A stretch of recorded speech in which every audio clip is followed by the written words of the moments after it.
지난주에 오병이어 이야기를 했습니다. 그죠? 오늘은 오병이어 다음에 일어나는 이야기를 중심으로 좀 이야기를 하려고 합니다. 여름에 더운데 기도 이야기를 오늘 좀 하려고 합니다. 홀로 산에 가셨습니다. 예수님께서.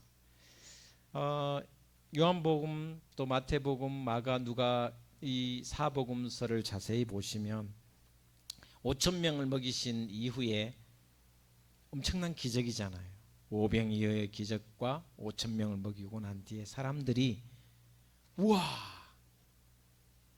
드디어 메시아를 보았다. 그렇게 원하던 다윗의 자손 예수 그리스도 메시아가 저분이시다 하면서 사람들이 헤롯 왕을 내려앉히고 예수 그리스도 그분을 메시아로 삼고자 모두 일어났습니다. 여러분 한번 생각해 보면 이런 기적을 베푸는 메시아는 전에도 없었고 지금도 없었고 앞으로도 없었으니 왕으로 세우려고 하는 것은 당연했습니다. 그런데 예수님은 그곳을 떠납니다. 사람들을 물리칩니다. 그리고 제자들을 먼저 오늘 본 말씀에 보시면 배를 타고 앞서 건너편으로 보냅니다. 갈릴리 호수 건너편으로 배 타고 보냅니다. 그리고는 혼자 어디로 가시냐면 오늘 23절에 보면 무리를 보내신 후에 기도하러 따로 산에 올라가시니라. 저물매, 날이 저물어 어두워졌다는 거죠. 거기 혼자 계시더니라고 하고 있습니다. 여러분 예수님이 낮에 5천 명을 먹이고 엄청난 일을 벌인 이후에 사람들은 자신을 왕으로 세우려고 할 때 그것을 피하여 어디로 가셨냐? 산에 가셨다. 뭐 하러 가셨냐? 기도하러 가셨다. 누구의 방해도 받지 않고 오늘 본 말씀에 산에 홀로 계셨다. 홀로 기도하셨다. 하루 종일 너무 분주했습니다. 하루 종일 너무 바빴습니다. 아침부터 저녁 때까지 오병이어의 기적 이전에 다시 말씀을 전하는 일도 있었기 때문에 수많은 분주함이 있었습니다. 예수님은 그런 분주함 속에는 하나님을 온전히 만날 수 없다라는 것을 너무 잘 알고 계셨습니다.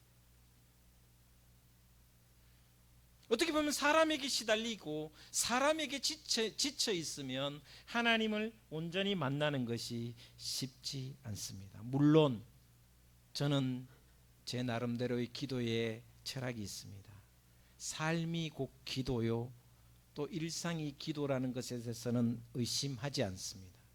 그러나 예수님처럼 우리는 홀로 기도할 때가 많아야 된다는 한적한 곳에 아무도 계시지 않는 곳에 아무도 없는 그곳에 나만의 기도의 장소 나만의 기도 시간이 필요하다.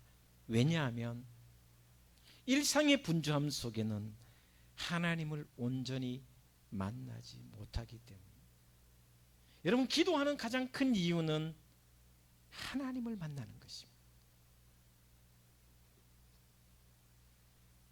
주님께 기도할 때 우리가 기도하며 마음의 문을 열 때 우리는 하나님을 만날 수 있다는 것입니다. 세상 한복판에 살 때에는 하나님의 얼굴을 뵙기가 어렵고 힘듭니다. 물론 하나님은 어디든지 계십니다. 무소부재하신 분이 맞습니다. 그러나 세상살이에 분주하고 바쁠 때에는 주님을 잊어버리는 것이 우리의 생각입니다. 우리의 마음입니다. 결국 하나님을 온전히 만날 수 있는 것은 기도할 때다. 기도할 때 주님을 온전히 만날 수 있고 주님의 손길을 느낄 수 있고 주님의 따뜻한 손길을 체험할 수 있는 것이 바로 기도다. 이 여름 더위에 여러분 모두가 홀로 기도하셔서 하나님을 온전히 만나시기를 주의 이름으로 축복을 드립니다. 자, 기도할 때 또 다른 일이 벌어집니다. 여러분, 기도하면 자기 자신을 만날 수 있습니다. 기도 가운데 하나님을 만나는 것은 당연하지만 하나님을 만나는 것과 동시에 자기 자신을 만날 수 있습니다.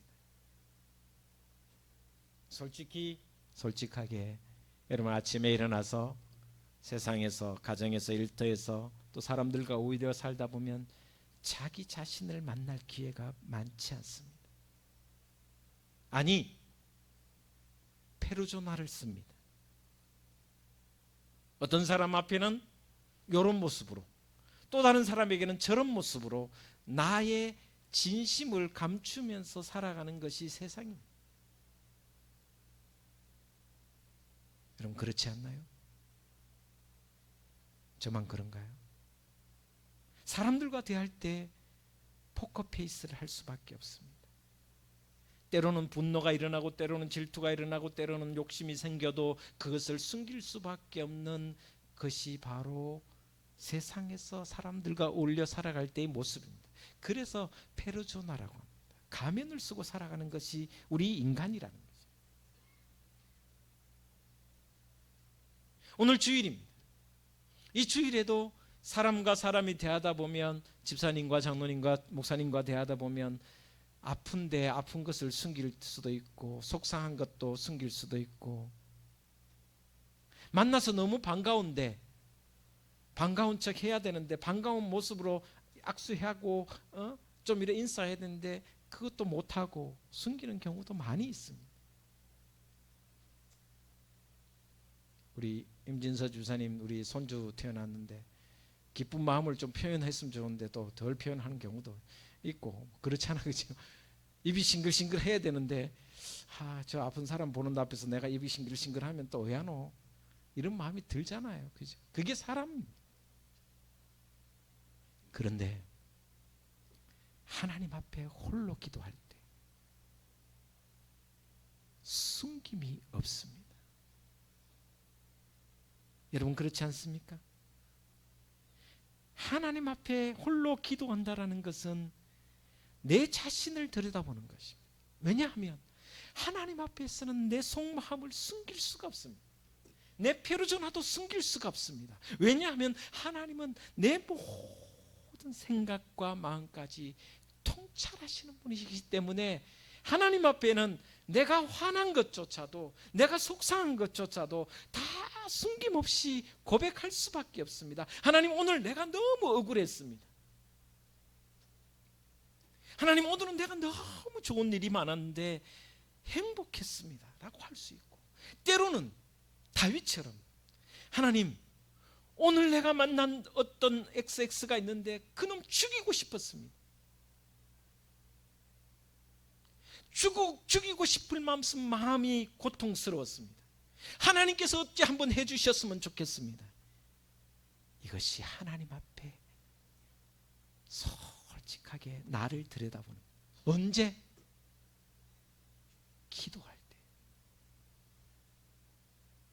여러분, 이 기도는 통성으로 함께 기도할 때 드릴 수 없는 기도입니다. 나 홀로 주님 앞에 기도할 때는 내 속마음까지 다 하나님이 들여다보시기 때문에 기도할 때 내 마음이 이랬구나, 내가 이런 속에 이런 분노가 있었구나, 아니면 내 속에 이런 정말 죄를 뒤집어 쓰는 죄 덩어리의 마음이 있었구나. 언제? 기도할 때. 그래서 저는 솔직히 이야기합니다. 여러분, 홀로 하나님 앞에 기도하지 않으시는 분은 자기 자신을 온전히 들여다볼 수 없습니다. 하나님 앞에 단독자로 홀로 하나님 앞에 기도할 때 나를 볼 수 있습니다. 진심인 나를 볼 수 있습니다. 내 마음이 진심이란, 내 진심이 어떤 것인가를, 내 속마음이 어떤 존재인가를 기도할 때 들여다볼 수 있습니다. 그래서 벌거벗은 나의 진심, 나의 홀로 된 이 마음을 들여다보는 사람이 자기 자신을 조금 더 성숙하게 갈 수 있습니다. 기도하지 않으면 참 자아가 내가 누구인지 모르고 그냥 살아갈 수밖에 없습니다. 어떤 의미에서는 사람들이 왜 교만하고 방자할 수밖에 없느냐? 홀로 하나님 앞에 기도하는 시간이 적어지면 적어질수록 교만해질 수밖에 없다라는 거죠. 왜? 자기를 모르니까요. 자기 자신을 들여다보면서 내 마음이, 내 생각이 이런 존재구나라고 볼 수 있는 존재가 생각이 되면 겸손해질 수밖에 없습니다. 낮아질 수밖에 없습니다. 아, 나는 하나님 앞에 이런 존재이고 세상 살아가면서도 이런 모습이었구나를 들여다보는 순간 기고만장했던 교만한 마음을 내어버리고 하나님 앞에, 사람 앞에 겸손과 온유한 마음을 가질 수밖에 없다라는 것입니다. 저와 여러분, 이 여름 더위에 주님처럼 홀로 기도하셔서 내 마음, 내 존재가 어떤 존재인가를 들여다볼 수 있는 귀한 시간을 가지시기를 주의 이름으로 축복을 드립니다. 기도는 그런 의미에서 일방통행이 아닙니다. 홀로 기도한다라는 것은 내 모든 것을 쏟아부어서 하나님께 모든 것을 쏟아붓는, 내가 모든 하나님 앞에 아뢰기만 하는 것이 아니라 하나님의 음성을 듣는 것이 또한 기도라는 것입니다. 그래서 기도는 대화라고 합니다. 내 속마음을 다 털어놓고 최후의 진실까지 다 드러내고 또 주님도 내 기도를 들으시고 메아리쳐 응답하는 것이 진짜 기도가 된다는 것입니다. 우리는 기도할 때 내 기도만 다 하지, 하나님의 메아리, 주님이 들려주시는 그 메아리에는 민감하지 않을 때가 많다라는 것입니다. 기도해놓고도 답답한 것은, 기도해놓고도 문제가 풀리지 않는 것은 하나님이 들려주시는 메아리, 하나님이 다시 나에게 응답해 주시는 음성을 온전히 듣지 못하기 때문에 그냥 울부짖고 부르짖고 끝나버리기 때문에 그럴 경우가 많다라는 것입니다. 그래서 나의 영성을, 내 기도의 시간을 잘 관리하는 사람, 하나님 앞에 단독자로 홀로 산에서, 산이 아니더라도 홀로 하나님 앞에 서는 사람은 하나님의 음성을 더 깊이 듣는 사람이라는 것입니다. 영성이 둔감해지면, 영성이 무뎌지면 하나님의 음성이 점점 들리지 않습니다. 일방적인 내 소리만 하고 하나님의 음성을 듣지 못하는 경우가 많습니다. 그래서 기도는 인내심이며 기다림입니다. 나의 기도를 통해서 부르짖고 기도한 후에 하나님이 대답하실 때까지 기다리고 인내하는 것이 기도라는 것입니다.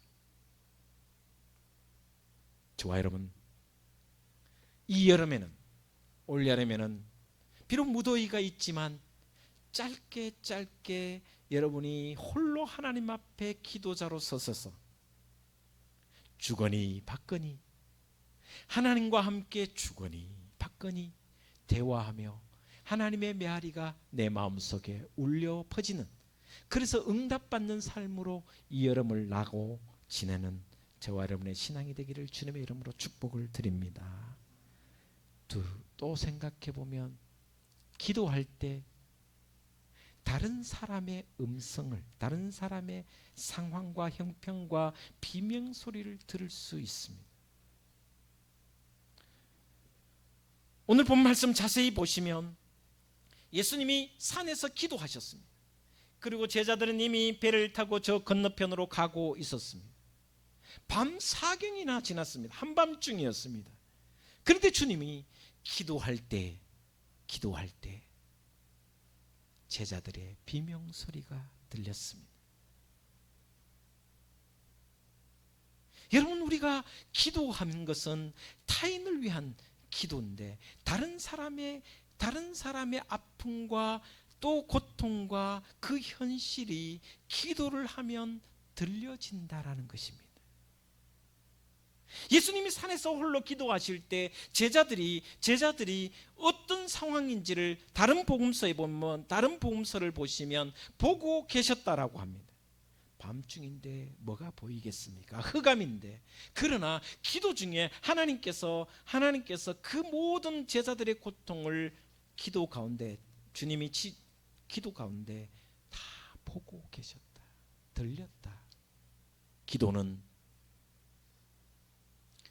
나의 아픔을 하나님께 호소하고 내 요구를 호소하고 간구하는 것도 있지만 다른 사람을 위하여 기도하면, 중보 기도하다 보면 그 사람의 비명소리도 들려지기 시작한다는 것입니다.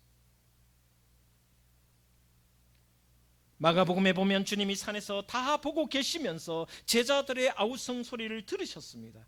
그랬기 때문에 서둘러 기도를 마치고 예수님은 다시 바다 위로 걸어오셨습니다. 하나님의 음성을 듣는 것으로 기도가 끝난 게 아닙니다.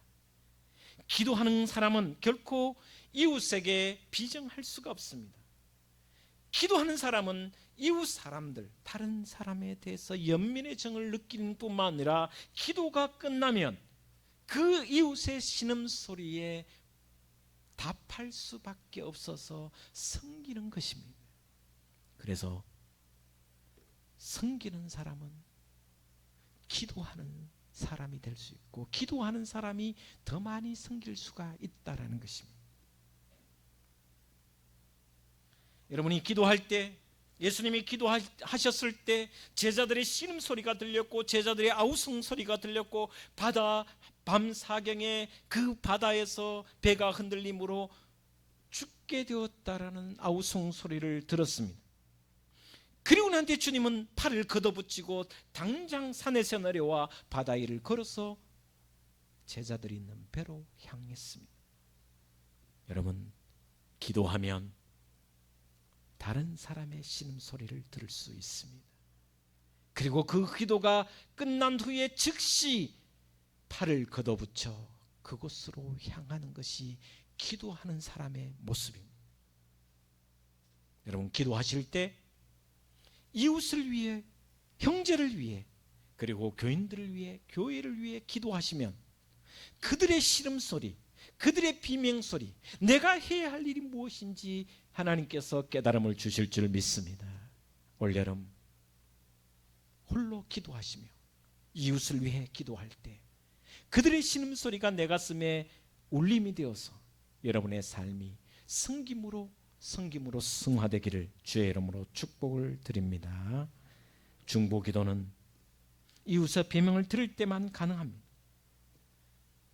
주님도 바다 한가운데서 풍랑과 싸우는 제자들의 비명소리를 들으셨기에 기도하셨습니다.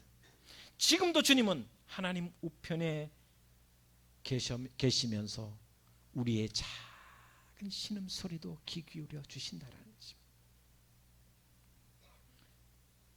그렇기에 우리를 향하여 중보하고 계시며, 또한 그렇기에 우리를 향하여 사랑을 베푸시는 분이 바로 주님이시라.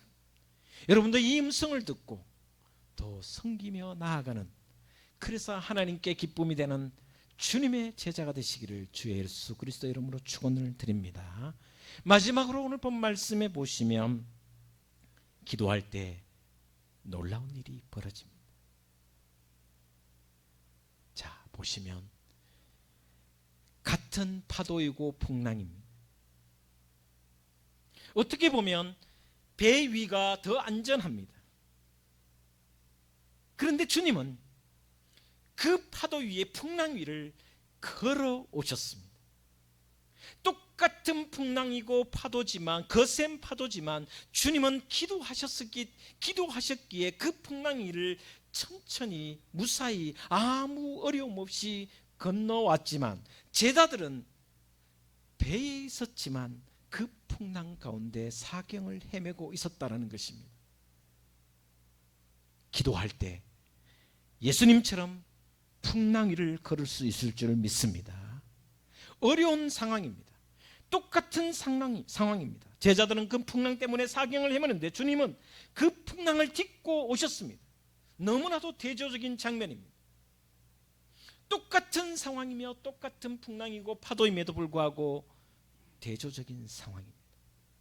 예수님은 기도하셨기에 풍랑 위를 걸어오셨습니다.